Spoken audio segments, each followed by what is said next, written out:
o atentado na escola Raul Brasil, escola estadual, em Suzano.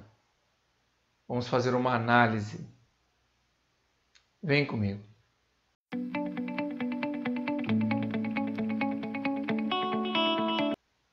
Olá, bem-vindos novamente ao canal do Coronel Pelissari Analisa. E hoje, após 48 horas, vamos tentar entender o que foi esse massacre que aconteceu na escola estadual Raul Brasil, no município de Suzano, estado de São Paulo. Foi uma ocorrência, um evento que chocou o Brasil, não só pelo fato em si, mas pela crueldade que foi usada pelos dois perpetradores desta tragédia. Então, eu convido vocês para me acompanharem nesta análise. Primeiramente, eu quero deixar aqui o meu repúdio, o meu absoluto repúdio à utilização política que foi feita nas primeiras horas mesmo desta tragédia, por parte tanto de gente de esquerda, em especial o pessoal da esquerda, mas como também por parte de gente de direita, em que quiseram, cada um defendendo o seu ponto de vista, esquecendo das vítimas, esquecendo da dor das famílias, ficaram fazendo proselitismo político em cima desta coisa horrorosa que traumatizou o Brasil. É mais uma tragédia neste ano de 2019. Então, a gente aqui no nosso canal, a gente não vai ficar puxando sardinha para um para outro. Nós vamos analisar este fato. Respeito à dor das vítimas. Simplesmente respeito à dor das vítimas. Porque o que aconteceu é uma tragédia inominável, cujas raízes e principalmente as consequências que virão a partir deste ato e também da escola lá de Realengo, a gente não sabe ainda. É uma coisa nova para o Brasil. Então, é por isso que estamos convidando vocês aqui para acompanhar a nossa análise. As primeiras teorias que começaram a circular foi a famosa questão do bullying. Eu mesmo, quando estava na escola, eu aprendi a me virar com o tal de bullying. Eu estou gravando sem óculos porque as luzes refletem na lente do óculos. Então, eu gravo sem óculos para evitar o reflexo. Mas quando eu era pequeno, eu era chamado pau de vira-tripa, quatro olho e o escambau. E nem por isso eu virei um assassino homicida, como 99,9% das pessoas que foram zoadas na escola. Todo mundo sofre brincadeira. Criança, pré-adolescente e adolescente são o cão. A gente faz isso mesmo com os outros. Então, a teoria do bullying não se aplica nesse caso específico. Primeiro, porque não que o rapaz tenha sido vítima de bullying, muito pelo contrário, ele foi expulso da escola exatamente por praticar bullying. Então, a teoria do bullying não se aplica a esta ocorrência, a esta tragédia, a este massacre que aconteceu em Suzano. O que chama a atenção num primeiro momento é que dos dois perpetradores, um adolescente de 17 anos e um homem de 25 anos, o líder, o mentor intelectual de toda esta tragédia foi o adolescente. Era ele que navegava na internet, foi ele que buscou os recursos, perguntou para a gente dentro da Deep Web como fazer um atentado desta natureza. Então, o adolescente de 17 anos, ele era o líder e não o homem de 25. No caso aí, o homem de 25, dentro da teoria mestre e discípulo, ele entra como discípulo. Ao contrário, então, do que muita gente pode ter pensado, que o homem, por ser mais velho, era o líder, não. O adolescente foi quem engendrou toda a trama, cooptou este homem de 25 anos e perpetrou com ele, sob sua liderança, este massacre. Rapidamente, você verificou que iniciou-se uma discussão, como nos casos que aconteceram nos Estados Unidos, entre os pró-armas e os contra-armas. Nós vamos fazer um vídeo aqui para explicar uma vez por todas para vocês, nós vamos fazer um vídeo aqui, a questão do armamento, de se ter ou não uma sociedade armada. Mas não é o caso agora. A questão toda é que, primeiro, foi utilizada, fato, uma arma de fogo, um revólver de origem ilegal. Um revólver de origem ilegal. As outras armas que foram utilizadas são as chamadas armas brancas. Foi utilizada uma besta, que é uma arma que foi idealizada ali no início da Idade Média, tá? Arco e flecha, facas e machadinhas.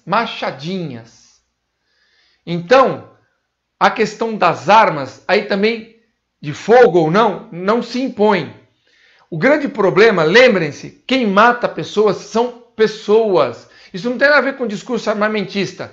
A maior arma que o ser humano tem para usar contra o outro ser humano, primeiro, é a sua inteligência, infelizmente.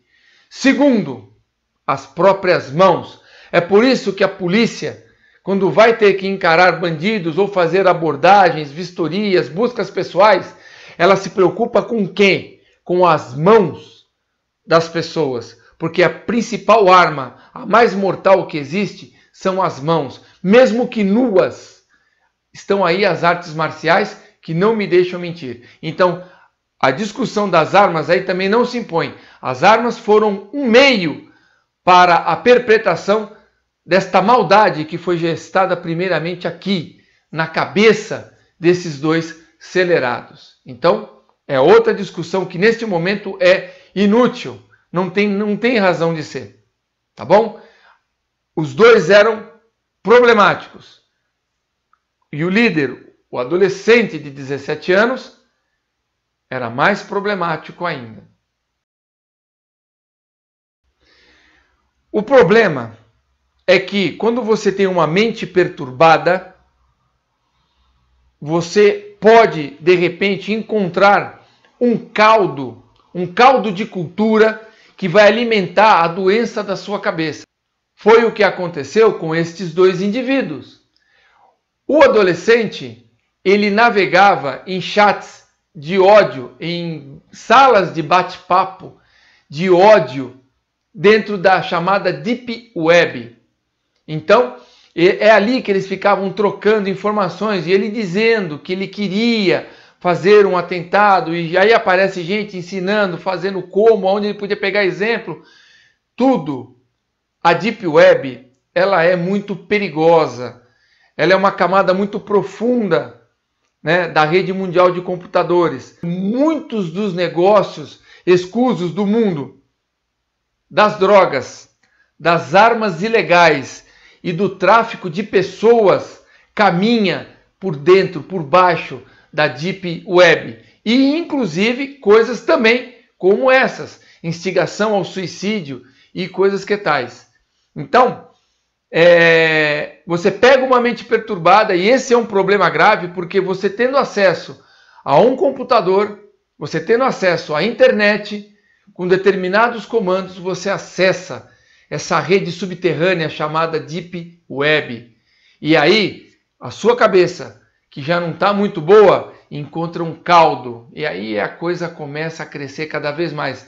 Tanto é que as investigações já indicaram que o adolescente já estava planejando isso há 1 ano e meio. Há 1 ano e meio de planejamento.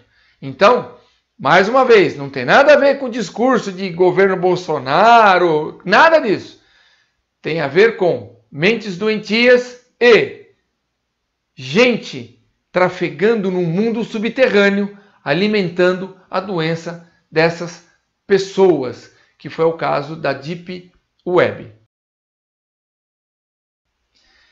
Tudo começou, num primeiro momento, como um ataque, como um massacre, como uma coisa simplesmente de ódio de um adolescente e um homem revoltados com a escola que teriam feito aquilo ali para se vingar de alguém.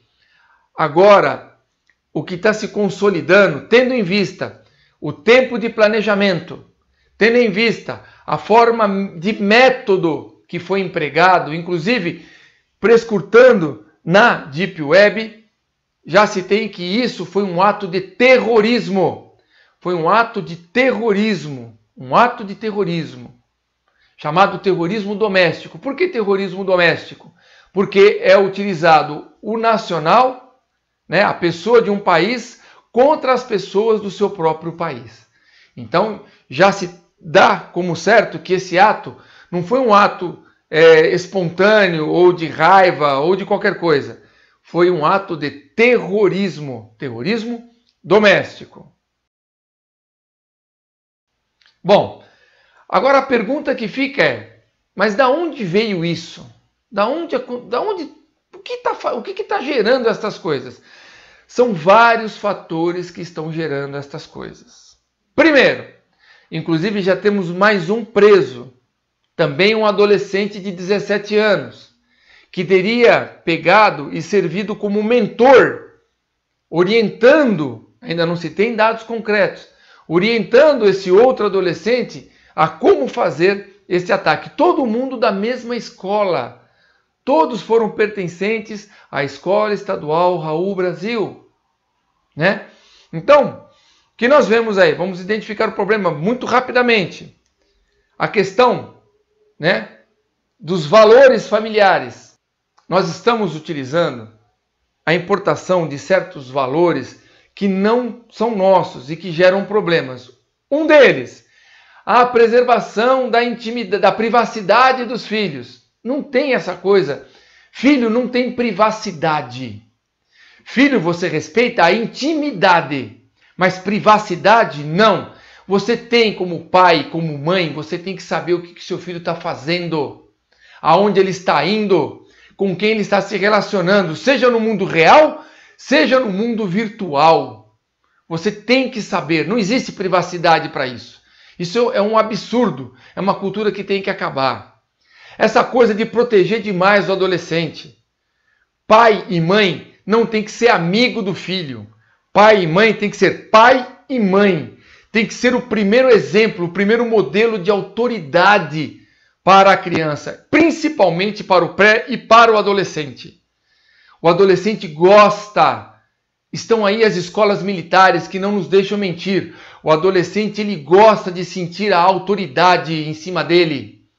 Ele precisa sentir-se, mesmo que por uma via enviesada, ele precisa sentir-se como uma pessoa, como um ser individual, mesmo que seja com o exercício da autoridade sobre ele, corrigindo-o, dando-lhe o caminho, né?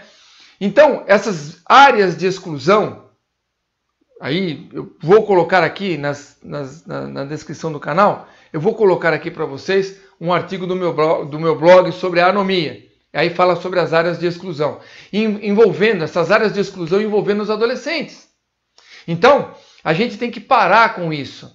Nós temos que resgatar a educação, não a educação da escola. A escola, ela tem por obrigação a educação social, num sentido amplo, e a transmissão de conhecimento.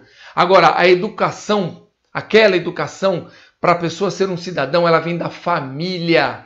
Respeito ao pai, respeito à mãe, respeito aos mais velhos, respeito ao outro. Bom dia, boa tarde, boa noite. Por gentileza, por favor, muito obrigado. É isso que nós precisamos. É isso que está acabando, que está ruindo. E essas coisas criam pessoas frouxas, mentes frouxas, que não suportam o mínimo de pressão. Aí vem a história do bullying, aí vem a história dos frustrados, o alto índice de suicídio entre jovens. Vem tudo disso. Isso é tudo um problema como uma bola de neve, tudo junto e misturado. A gente tem que resgatar rapidamente, e não apenas a educação por parte da família. Mas eu me lembro quando eu era pequeno, os vizinhos também ajudavam na educação. Tinha aquela vizinha chata que vivia atormentando a gente quando a gente brincava na rua, mas ela também nos ajudou na nossa formação como pessoas. Foi nos dando limites, foi nos ensinando a viver em sociedade. É isso que nós estamos precisando resgatar urgentemente. Este é o problema. E nós temos de novo a discussão que vai surgir, a maioridade penal. O mentor deste massacre era o adolescente de 17 anos e não o homem de 25. E agora está preso aquele que auxiliou no planejamento, também um adolescente de 17 anos. Se, ao invés de se matarem, o adulto seria punido normalmente, mas se ao invés de se matar, tivesse sido preso esse adolescente, sabe o que aconteceria com ele? A despeito de toda a barbárie que foi perpetrada por ele, ele iria para a internação. Ia ser tratado como criança, como quem não sabia o que estava fazendo, como que alguém que fica 1 ano e meio, ou seja, ele tinha talvez menos de 17 anos quando ele começou a planejar esse massacre. Ele tinha 15 para 16 anos. E você vai dizer que ele não sabia o que ele estava fazendo? Está na hora realmente de revermos a maioridade penal. Porque numa situação dessa não dá para tratar mais essas coisas como uma coisa trivial. Nós temos que aplicar definitivamente a lei às pessoas, e elas sabem o que é certo e o que é errado. Todo mundo sabe o que é certo e o que é errado, muito novo. Então, não cabe desculpa, está na hora realmente de discutirmos a maioridade penal. Aí a pergunta é, bom, e a solução? Qual é a solução para esse problema? A solução, primeiro, resgatarmos os valores da família, os valores de comunidade, os valores de pertencimento, os valores sociais, do respeito social, da vida em sociedade. É a primeira solução. Mas eu quero me ater a uma que está correndo aí. Se tivesse um guarda armado ali, isso não teria acontecido. Sim, talvez não teria acontecido. Porém, a pergunta é, será que esta é a solução? Colocar pessoas armadas em todas as escolas? Por quê? Você tendo uma pessoa armada na escola, você vai ter condições de fazer o enfrentamento, mas essa pessoa que está armada na escola tem que estar bem preparada, porque ela talvez, se nós que somos policiais, que nós temos um treinamento constante na Polícia Militar, aqui do estado de São Paulo, eu afianço, sem medo de errar. O nosso treinamento aqui, ele é constante. Nós, para formarmos um soldado, gastamos 1 ano. A carga horária é muito maior do que muita faculdade por aí. E ele dá muito tiro. Não só em relação à precisão, mas nós temos um método que é chamado método Giraldi. É o método de preservação da vida com arma de fogo. E isso é aplicado, além da formação, em todas as escolas, em todos os cursos. Isso é aplicado durante toda a carreira do policial militar, e todos os anos que eles ficarem aqui trabalhando, ele vai estar sendo sempre treinado, ele vai estar sempre atirando. É por isso que o nosso homem, em regra, quando atira contra o marginal, ele acerta. Quando ele necessita de usar a arma de fogo, em regra, nós acertamos. E nós fazemos muito treinamento exatamente no método Giraldi para evitarmos o erro, evitarmos a decisão precipitada. A gente não pode nem atrasar demais a decisão, senão o policial morre, e nem pode adiantar demais, senão você pode matar um inocente que está apenas tentando pegar uma carteira do bolso. Então, a questão é uma solução? Depende. Tem outros fatores. A pessoa tem que estar preparada para isso. Senão você vai ter pessoas armadas numa situação que é a exceção da exceção da exceção, é a exceção da exceção da exceção, para cuidar de crianças e de pessoas desarmadas. É melhor a polícia e, principalmente, é melhor que tenhamos o quê? O engajamento da sociedade, a mobilização da comunidade escolar. Eu, particularmente, não é crítica, mas eu vou dar como sugestão, se o governador de São Paulo quiser atender, eu fico satisfeito. Nós temos o ProERD. O ProERD em São Paulo tem 3 fases, aplicadas em 3 momentos da vida do jovem. Né? Quando é criança, o ProERD que é dado no 4º ano, quando ele é adolescente, quando o ProERD é pré-adolescente, quando o ProERD é dado no 7º ano, e para o adolescente e o adulto jovem, que é os Jovens Brasileiros em Ação. Nós temos que fechar nas escolas do Estado, bem como nas escolas dos municípios e mesmo nas escolas particulares, nós temos que fechar com o nosso adolescente o envolvimento da comunidade escolar, esses 3 ciclos do ProERD.